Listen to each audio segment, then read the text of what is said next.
Hi, this is Charting Man Dan of TheChartGuys.com, home of technical analysis education. Click the link for a free week trial, no credit card required, and gain access to our multiple live broadcasts daily, community chat room, educational videos, nightly watch lists, and more. Invest in your education and future and join the community today. Hey everyone, looking at Netflix on the daily and weekly time frame. So we're still consolidating. It's a battle between the Bulls and the Bears. And really, I'm watching $85 support as a very key level. We can see here on the daily time frame multiple days pulling below 85 recently, but none closing below it. And we are looking to establish a base as volume declines, and we can see we are seeing a little bit of a lower wick each day.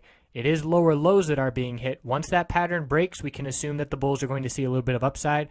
So say on Monday, 85.11 holds as the low of the day. Look for the Bulls to potentially rally around that fact.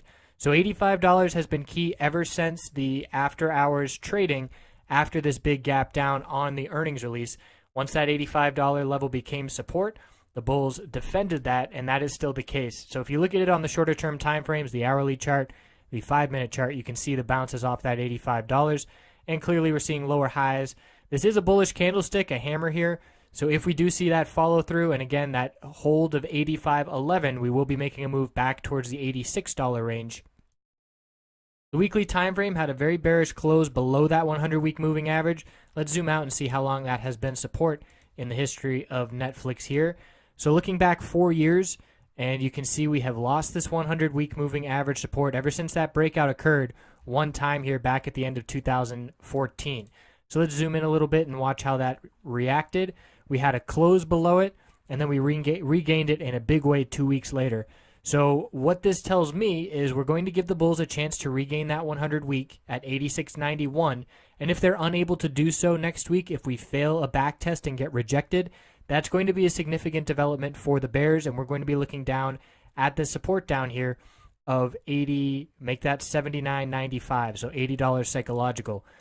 So we had a pattern that was tightening on the weekly time frame with our dump, our bounce, higher low, lower high, higher low, lower high. Now we have a lower low. So this is a break of a pattern that has been occurring for about 10 months now, tighter and tighter and tighter, and then bearish increase in volume and a dump. So that is, again, a bearish development on the longer term time frame that is certainly worth noting, and we'll give the Bulls one more chance at this 100-week to try and get back in this pattern, but on the edge of a bearish longer-term development. I appreciate you watching. We'll certainly be checking back in on Netflix. There's been nice trading opportunity in both directions. We have been leaning with the Bears towards the end of the week for that trading opportunity, but looking at that daily chart, that does tell me that the Bulls are holding 85 and beginning to find some stronger support around that level. So we'll check back in. Thanks for watching. Have a great weekend.